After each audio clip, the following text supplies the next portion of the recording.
नमस्कार दोस्तों, हमारे YouTube चैनल यूनिवर्सल हिंदी कहानियों में आप लोगों का हार्दिक अभिनंदन है। दोस्तों, आज की कहानी है लोहा खा गया घुन।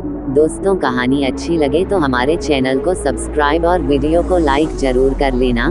तो चलिए शुरू करते हैं आज की कहानी। एक बार की बात है, दो व्यक्ति थे जिनका नाम था मामा और फूफा। मामा और फूफा दोनों व्यापार करते थे और दोनों व्यापार में सहभागी थे।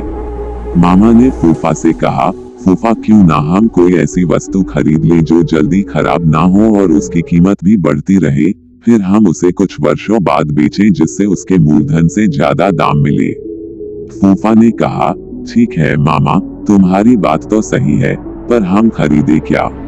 उन्होंने आपस में राय मशवरा किया और लोहा खरीदने का निर्णय लिया। दोनों ने बराबर रुपए मिलाकर लोहा खरीदा। फूफा ने मामा से कहा कि लोहा वह कहीं सुरक्षित स्थान पर रख दे। मामा ने लोहा अपने पास एक पुरानी कोठरी में रख लिया। कुछ दिन तो लोहा जस का तस रखा रहा, पर धीरे धीरे मामा के मन में लालच आ गया और मामा फूफा को बिना बताए लोहा बेचने लगा। काफी दिनों बाद फूफा मामा के पास गया और बोला, मामा आज लोहे का भाव काफी बढ़ गया है, जल्दी से वह लोहा निकालो, हम इसे बेच कर आते हैं। इस पर मामा बोला, फूफा लोहा तो अब कबाड़ घर में नहीं है, क्योंकि लोहे को तो घुन खा गए हैं।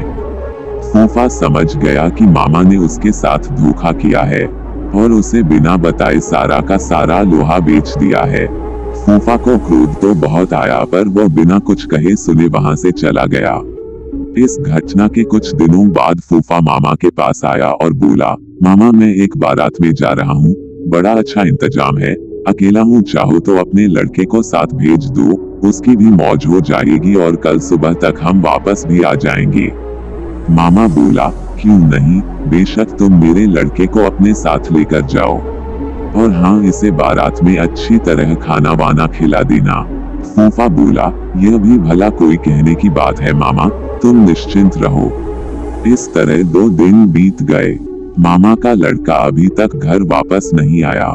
मामा को बहुत चिंता हो गई कि अभी तक उसका लड़का घर वापस क्यों नहीं आया है।